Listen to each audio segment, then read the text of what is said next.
Well, hello everyone. Welcome back to Warren's Team Talk. I hope that you're all well and staying healthy and everything else. But thanks very much for coming to visit my channel today. If you're new to Warren's Team Talk, I want to give you a big warm welcome and hope that you enjoy your stay and that you come back in again in the future to watch some more of my videos. Anyway, so thanks very much for coming. Anyway, so I'm back again today with another exciting and for me, really like wow video. Anyway, today it's episode 38 of England's most successful football team. And today I'm looking at my glorious, beloved Arsenal. So this one's quite a long one, so I've had to split it into two parts. This episode, I'm going to be looking at the period 1886 was when the club was formed up until 1991. And then the next episode, which is going to be put out on Saturday, is going to be from 1991 up until the present day. So I hope that's enjoyable for you. So it's just that there's quite a lot of ground to cover. So I thought in order to do the club justice, I will split it into two halves. Anyway, look, so it looks like the Warren's Team Talk coach is ready and raring to go. So we better get on there before the old driver gets too upset. So let's get up on the road. Now, before we do that, I just want to ask you to make sure that if you haven't done it already, please subscribe to my channel and please hit the like button and please make sure that you share the show with anyone who you feel might be interested in seeing it. Anyway, I hope that you enjoy the show and let's get on the road and get up and see our people at Highbury. Okay, everyone, we've just pulled up outside Highbury. We're in the car park. When we're going to go and visit our friends at Highbury House to talk about Arsenal Football Club. Now, Arsenal Football Club, they finished third in the Warren's Team Talk table and they accumulated 13,952 points. So this officially makes Arsenal the third most successful club in English football history. Anyway, so for this one, I've decided to split the story into two parts. Part one is I'm gonna talk about the club between 1886 to 1991, and then from part two is going to be from 1991 onwards. Now, let's get down to it. Arsenal, also known as the Gunners, were formed in 1886 when workers at the Royal Arsenal in Woolwich founded the club as Dial Square. Now, to be honest, the story of Arsenal in its early days, for an Arsenal fan like myself, it's a bit embarrassing. But in its early days, it was something more of akin to an episode of Dallas in the 80s, rather than that of a football club. What with all the allegations of behind-the-scenes deals, blackmailing, intimidation, bribery and corruption, with Henry the Fixer Norris, as I like to call him, seeming to take on the role of J.R. Ewing. Now, in roughly January 1887, the club changed its name to Royal Arsenal, and its first ground was at Plumstead Common, but most of the time they played at the Manor Ground, also based in Plumstead. Now, in 1891, the Gunners became the first London-based team to turn professional And when they became a limited liability company in 1893, they changed their name to Woolwich Arsenal. And this year also saw Arsenal join the Football League, going into the second division, and in doing so became the first club from the south of England to join the Football League. At the very beginning of the 20th century, there were a number of very unsavoury incidents involving Arsenal supporters, including in 1900, a game between Arsenal and Tottenham was abandoned after 65 minutes due to the abuse that the Tottenham supporters and the referee and the players suffered from Arsenal's supporters. Then in 1902, the Tottenham goalkeeper, who was an ex-Arsenal player, I believe, got involved in a fight with an Arsenal supporter in the crowd who was abusing him. And then in 1904, in a reserve game between Arsenal and Tottenham, a Spurs player attacked an Arsenal player, which led to the Arsenal fans attacking the Tottenham team and surrounding their dressing room and shouting abuse at them whilst they was inside. Now, despite Millwall and Chelsea being Arsenal's local rivals at the time, they did not seem to suffer the same level of abuse and issues when playing Arsenal. So quite where this thing with Tottenham came from, I really don't know. But anyway, Tottenham, but Tottenham is still problematic for them, but it was still problematic for Millwall and Chelsea, but not on the same level as it was for Tottenham. There was even an away game at Nottingham Forest where the Arsenal fans set fire to a stand, and the FA did threaten Arsenal on numerous occasions about this behaviour of their supporters and told them that if these issues were not addressed, they would face ground closure or even worse. Now, despite nearly going out of business in 1910 due to serious financial problems, Arsenal moved to North London in 1913, soon after being relegated to the second division, to take up residence in their new ground at Highbury in Islington. And then the year after, they changed their name again to the Arsenal. The financial difficulties nearly ended up with Arsenal being taken over by Chelsea or Tottenham, and there was even talk of a merger with Fulham, but thankfully this never happened. They did, however, receive some financial assistance from Glasgow Rangers, though this was in the shape of them buying a small amount of shares in the club, which they held until their own recent financial problems in recent years. There was also talk of Arsenal ground sharing with Tottenham and Fulham, which is ironic when you consider the fuss that took up when Arsenal moved to North London. Then in November 1919, the club changed its name for the final time to just simply to Arsenal, not the Arsenal, just Arsenal.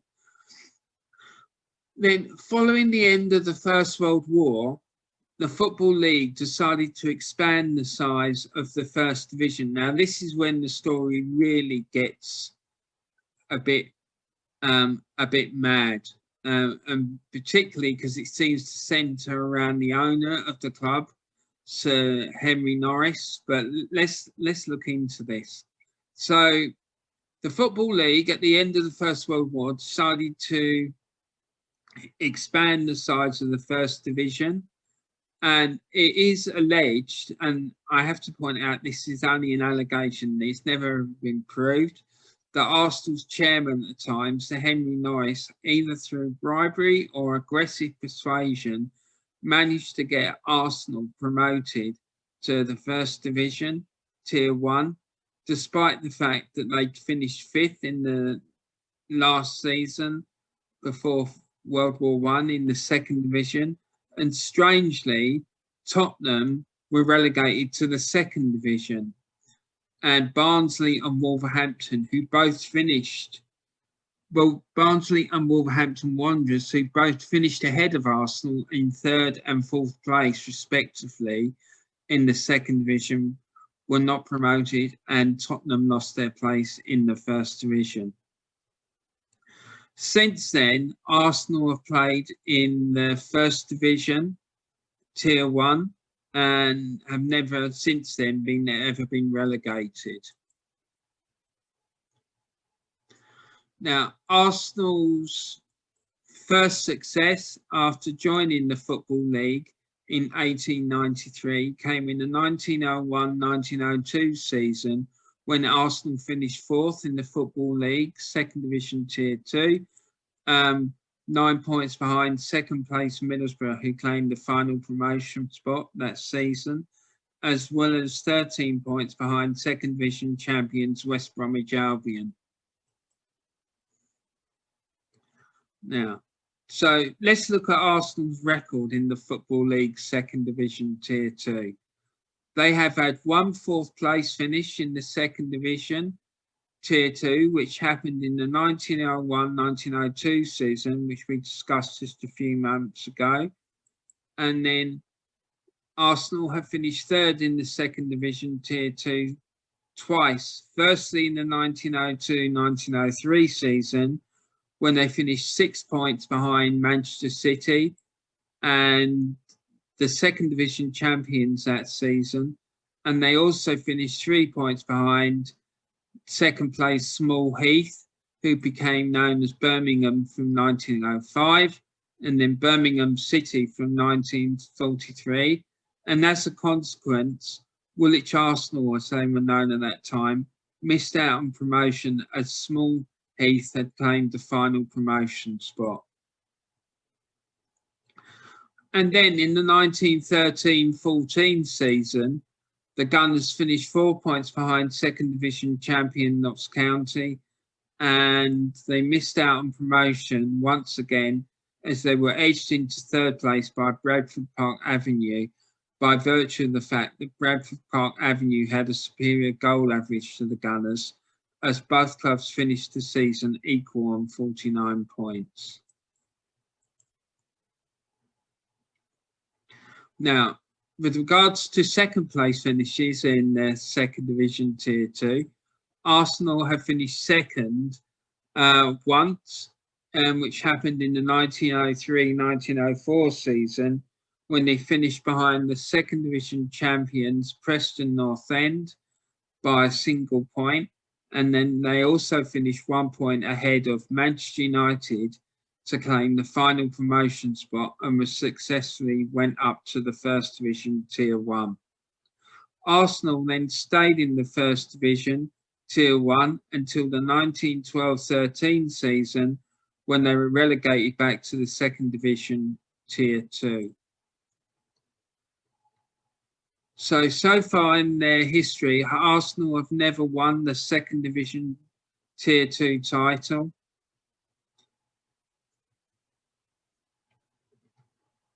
And after their relegation in the 1912-13 season, Arsenal finished fifth in the second division Tier 2 in the 1914-15 season, which was the final season until the 1919-20 season because of World War I. Now, when the Football League started again in the 1919-20 season, the Football League, as I said earlier, decided to increase the size of the first division.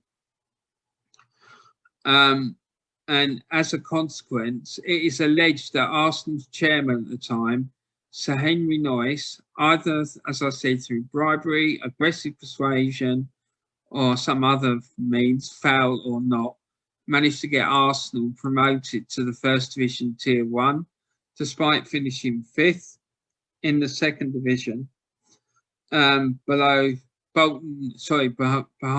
Wolverhampton Wanderers and Barnsley, and also, strangely, Tottenham were relegated to the second division. So yeah, it's just a lot of mystery surrounding what actually happened with Arsenal being promoted to the first division that season. But they were, so fair play to them. Now, moving on.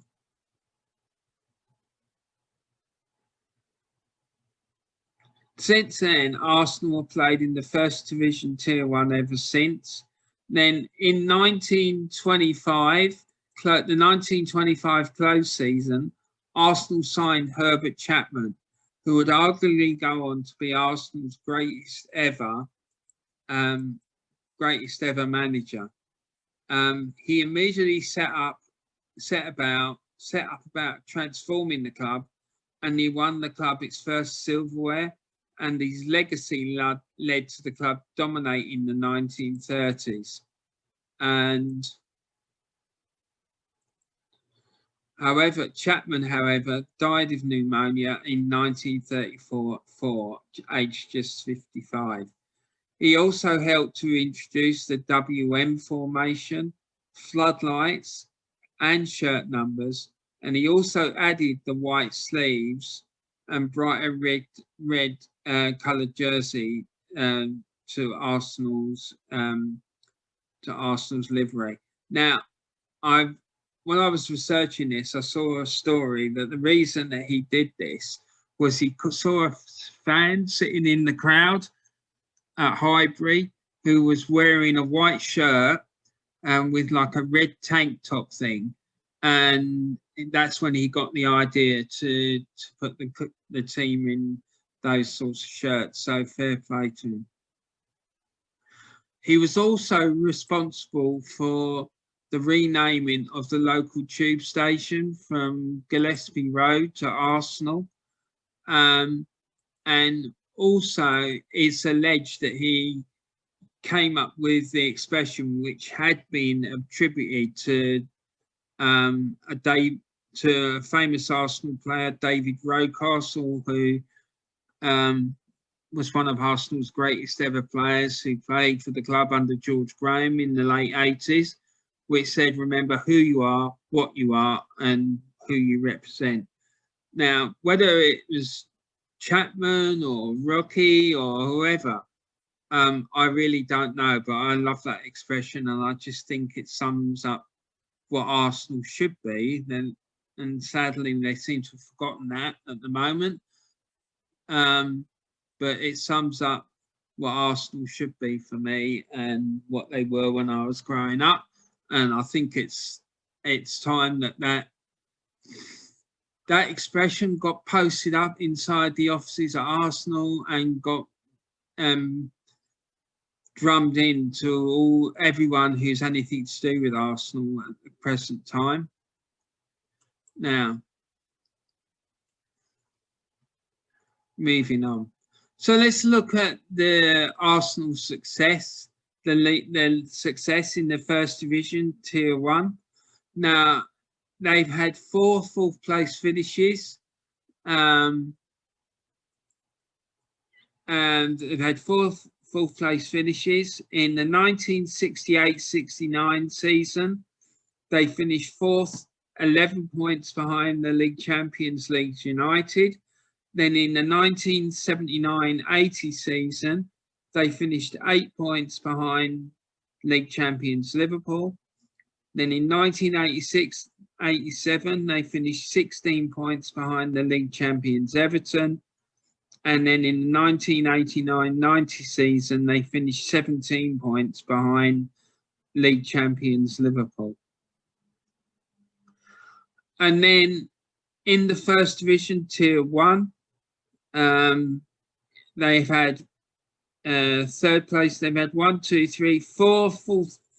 third place finishes, which were in the 1936-37 season. They finished 5 points behind Manchester City. In the 1951-52 season, they finished 4 points behind the league champions Manchester United. In the 1958-59 season, they finished 11 points behind Wolverhampton Wanderers. And then in the 1980-81 season, they finished 7 points behind champions Aston Villa. And then for their second place finishes in the Football League First Division Tier 1, they've had 3 of those, which came in the 1925-26 season when they finished 5 points behind Huddersfield Town. In the 1931-32 season when they finished 2 points behind Everton. And again, finally, in the 1972-73 season when they finished 3 points behind Liverpool. Now, so let's have a look now at Arsenal's Football League First Division Tier 1 title victories. So in 1930-31 season, they finished 7 points ahead of Aston Villa, who finished second. And then again they finished ahead of second place Aston Villa again in the 1932-33 season. And they finished 4 points ahead of the Villa. And then in the 1933-34 season, they finished 3 points ahead of Huddersfield Town. And then in the 1934-35 season, they finished 4 points ahead of Sunderland. So as you can see, they had a lot of success in the 30s, and they managed to win 3 consecutive league titles between 1933 and 1935. Then in 1937-38 season, they finished 1 point ahead of Wolverhampton Wanderers. In the 1947-48 season, they finished 7 points ahead of Manchester United. In the 1952-53 season, they won the league title on goal average from Preston North End. And they won the title ahead of second place Preston North End after they both finished the season on 54 points. But Arsenal, as I said, had the superior goal average. And then in the 1988-89 season, there was another dramatic end to the season, but we'll talk about that in just a second. Then in 1970-71, they finished 1 point ahead of Leeds United. And this league title triumph enabled Arsenal to win the double. And in fact, that season, Arsenal won the league title after defeating local rivals Tottenham Hotspur 1-0 at White Hart Lane, which saw thousands and thousands of supporters spill onto the pitch at the end of the game to celebrate, and also locked outside of Tottenham's White Hart Lane Stadium. And that was one of 2 occasions where Arsenal won the league title at their deadly rivals' ground. And then, as I said, let's talk about this thing in 1988-89, because it was incredible. In the 1988-89 season, Arsenal won the First Division Tier 1 title in the most dramatic of circumstances, when for the majority of the season, Arsenal have been leading the chase for the First Division title. But in the last few games of the season, they started to falter. And after dropping points at home after losing 2-1 to Derby County and drawing 2-2 at home to Wimbledon, in a game which saw Vinnie Jones turn to the North Bank when defending a near post for an Arsenal corner. He turned to the North Bank, looked up at us all, because I was on the North Bank that night and I remember it happening.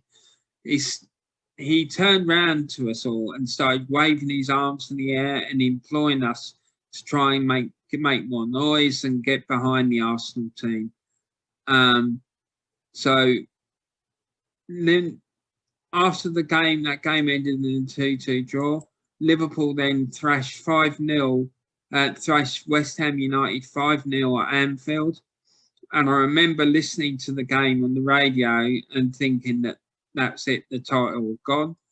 But I do remember the Hammers fans even chanting Arsenal, Arsenal, Arsenal at the Liverpool fans. Now, this defeat, though, meant that Arsenal had to go to Anfield and win by 2 clear goals to claim the title.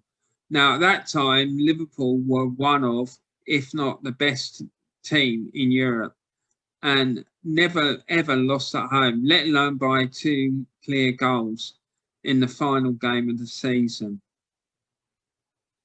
Now, that before the game started, the 2 clubs were sitting in first and second place in the first division table, and the rest of the league, the rest of the first division campaign had finished, and it was just the final 2 who were in first and second place who were left to play, and they were due to play each other.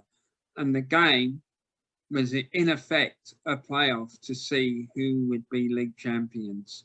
I don't think this has ever happened before, and I can't ever imagine that it's ever going to happen again. It was just an incredible occasion. So, Arsenal incredibly won the game by 2-0. George Graham predicted that Arsenal would win the game by 3-0 to win the league. But what happened was Arsenal took the lead through a goal, sort of about, I think it was about the 50th minute of the game, through Alan Smith when he flicked on a free kick into the Liverpool goal with his head. He scored a header. And then in the last minute of the game, Mickey Thomas broke through in the midfield and gently lobbed the ball over advancing Bruce Grobbelaar to secure the title for Arsenal. He had broken through a few minutes before and missed a similar chance, but he made no mistake on the second occasion. And it meant that Arsenal went on to win the league title for the first time in 18 years by virtue of the fact that they had scored more league goals in the season, as Liverpool and Arsenal both finished the season with 76 points and a goal difference of plus 37. Now, despite what Sky Sports may tell you, I saw something this morning before I started recording this on Sky Sports, some idiot journalist on there claiming that Arsenal won the title on goal difference. No, they didn't win the title on goal difference. They won it on goals scored. So just try and get your facts right, man. Honestly. So anyway, so here is the final league table showing Arsenal as league champions for the season. Now, in recent years, a film called 89 has been subsequently been made to tell this incredible story. And I've included a link for a YouTube video about this story. It isn't the 89 film.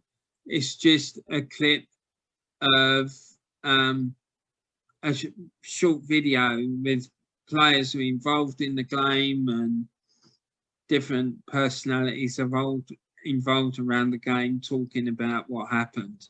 So it's well worth a look. Ray Houghton's on it. Mickey Thomas is on it. Yeah, so it's well worth watching. So for me, I then also, as I've been doing recently, tried to figure out what Arsenal's best performances were during the period 1886 to 1991. And I think the best performance came in the 1930-31 season, when Arsenal won the title. The second best one was the 1970-71 season. And the third best one was the 1990-91 season, when Arsenal almost again secured an invincible season, but the only game they lost that season was away at Chelsea, when the team was decimated by injury, and like practically the whole defence was out injured. So I think otherwise they definitely would have gone and done an invincible season that year as well. And I do think, to be fair, that if the European Cup had been in existence during the 30s, and also during George Graham, Arsenal were able to enter the European Cup during the George Graham's spell at the club, that the club would have won it. Particularly during the 30s, because I know that Arsenal played a friendly against the Italian national team at not Arsenal, sorry, it was England played a friendly against Italy at Highbury, and Arsenal supplied 9 of the starting 11, and England won the game by 3-2. And the 2 players who were missing were Scottish players who were better than, it's widely accepted that the 2 Scottish players were better than their English counterparts. So I would be surprised if Arsenal hadn't won the game. If they won because the Italian team had a very strong contingent of players from Juventus, and Italy were at the time were world champions. So there you go. Anyway, that's just my opinion.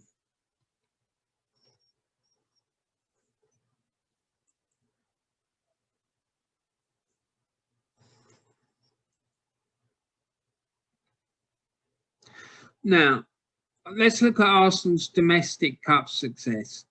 So from 1886 to 1991, Arsenal had been FA Cup runners-up on 6 occasions. They've won the FA Cup on 5 occasions. They've won the Football League Cup on once, and they've been runners-up 3 times. They've won the Charity Shield on 7 occasions. They've been runners-up 4 times, and they've shared the Charity Shield on 1 occasion. Now, the Football League Cup, they were runners-up, like I say, on 3 occasions. In 1968, when they lost 1-0 to Leeds United at Wembley Stadium.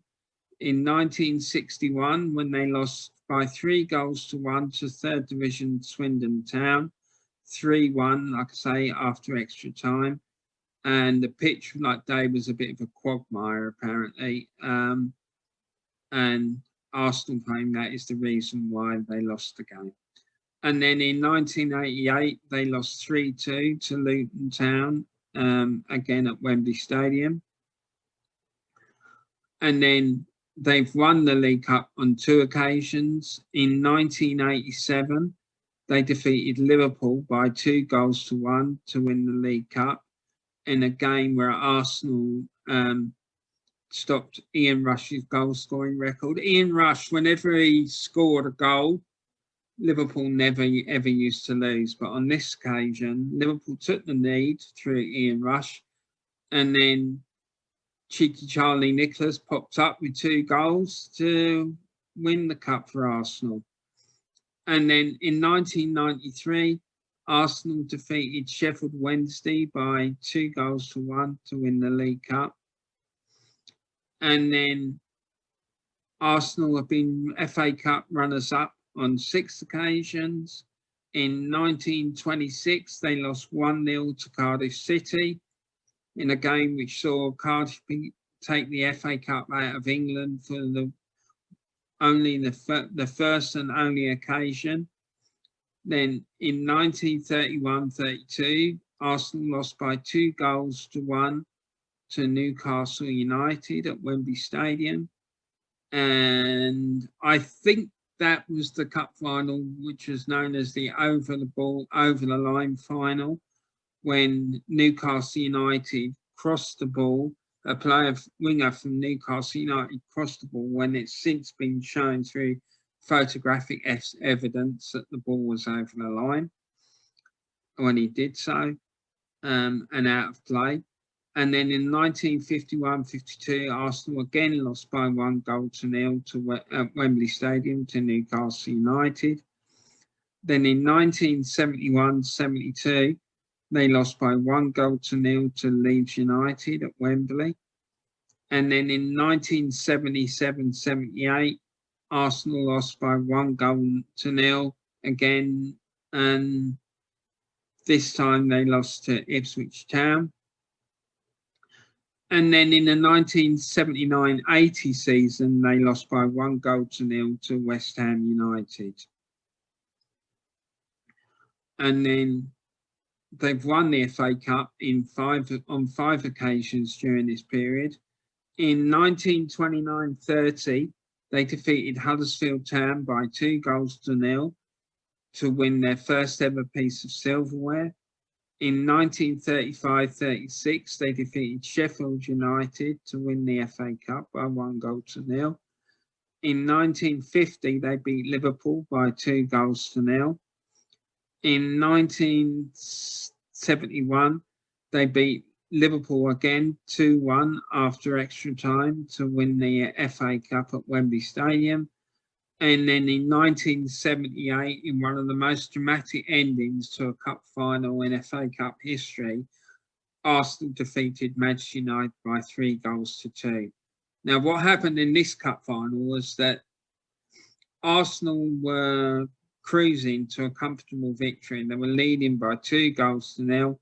Then, all of a sudden, within the last 5 minutes of the game, Manchester United scored 2 goals inside 2 minutes to bring the game back to 2-2.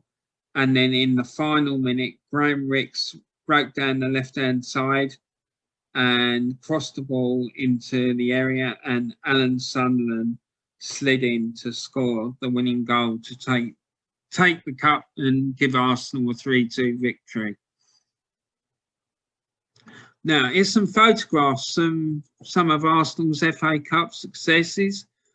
The one in the top left-hand corner is the 1930 Arsenal team celebrating their victory at Wembley. Top right-hand corner, you can see the Arsenal team with an FA Cup in 1950. 1970, the Arsenal team holding captain Frank McClintock aloft with the FA Cup. And then in 1979, in the bottom right-hand corner, you can see Alan Sunderland turning away and running, celebrating his winning goal in the cup final. Now, I've put links to some YouTube videos showing highlights of these cup finals if you'd like to see them. I definitely recommend the one from the 1979 final, and the one from the 1930 final is quite interesting as well. Well, they all are actually. The one in the 1950 cup final has got commentary on it, and the chap, he sounds like Mr. Chumley Warner from the Happy Enfield show, to be quite honest. It's quite funny, but yeah, have a look at those. They're interesting. And then let's look at the Charity Shield. They've been runners-up on 4 occasions. In 1935, when they lost 1-0 at home at Highbury to Sheffield Wednesday. 1936, they lost at Roker Park by 2-1 to Sunderland. In 1979, they lost by 3-1 to Liverpool at Wembley Stadium. And then in 1989, they lost 1-0 again at Wembley Stadium. Arsenal have never, ever shared the FA Charity Shield. This used to happen, the sharing of the Charity Shield used to happen when the game was played, and after 90 minutes, the game was drawn. So rather than have extra time or penalties, there was a period when the sides used to share the shield. Now, Arsenal won the FA Charity Shield on 7 occasions between 1886 and 1991. And these were in 1930, they defeated Sheffield Wednesday by 2-1 at Stamford Bridge. In 1931, they defeated West Bromwich Albion by 1-0 at Villa Park. 1933, they defeated Everton 3-0 at Goodison Park. 1934, they defeated Manchester City 4-0 at Highbury Stadium. 1938, they defeated Preston North End by 2-1, again at Highbury. And then in 1948, they defeated Manchester United by 4-3, again at Highbury.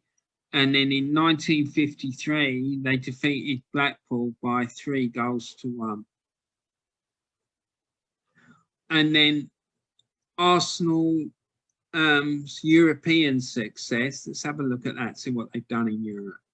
So from 1886 to 1991, they've won one Intercity Fairs Cup, which was the pre-runner to the UEFA Cup. And they won that competition in the 1970 season. They defeated Anderlecht of Belgium 4-3 on aggregate to take the trophy. The first game in Belgium, they lost by 3-1 at the Lotto Park in Amsterdam. And then they won the return game at Highbury by 3-0. And then the European Cup Winners' Cup, they won on one occasion, which, they were runners-up on one occasion when they played Valencia in 1980 at the Heysel Stadium in Brussels. The game ended in a 0-0 draw after extra time. And then, unfortunately, Arsenal lost 5-4 on penalties. With both Liam Brady, who was Arsenal's regular penalty taker, missing from the spot, and also Graham Rix. Now, during this period, 1886 to 1991, Arsenal's other notable achievements have been that they've won the second most top-flight football matches in English football history. In 1971, they became the second team in the 20th century to win the league and FA Cup double. They were the first team from the south of England to join the Football League. In 1935, Arsenal became the second club to win 3 First Division titles in a row. At the end of the 1952-53 season, Arsenal won a record-breaking 7th First Division title. And then on the 23rd of April 1980, Arsenal defeated Juventus in Italy to become the first British team to ever beat Juventus on their own pitch. Okay, well, sadly, everyone, that's the end of today's show. I hope that you enjoyed it and you found it really interesting. I certainly enjoyed researching it and making it, so I hope you got as much enjoyment as I did. Anyway, as I said in the video, I'll be putting a greatest ever Arsenal 11 at the end of part 2 of this Arsenal story. But in the meantime, if you want to put a greatest ever Arsenal team in the comment section of this video, that's absolutely fine. Please feel free to do that. Or if you've got any interesting stories that you want to put in about Arsenal or any comments you want to make about the video, please feel free to put it in the comment section. That would be absolutely amazing. But please, before you go, as I said before, if you haven't done it already, please make sure that you put a like on the video. Please subscribe to my channel, and please pass it on to anyone who you think might be interested in seeing it. Anyway, now remember, and remember that all of this stuff that I'm asking you to do for me is completely free. You're not going to be charged, and I'm hoping it's helping to keep you entertained. Anyway, I'll be back again on Saturday with part 2 of this particular episode, or part 2 of the Arsenal story, which will cover the period 1991 to the present day. But more importantly than any of that stuff is please, please, please remember to look after yourselves and share some love, kindness and joy around the world, and be gentle with each other. And remember as well, please, please keep talking. Anyway, so like I say, that's it for today. And I look forward to seeing you the next time. So please take care now. Take care, everyone. Bye.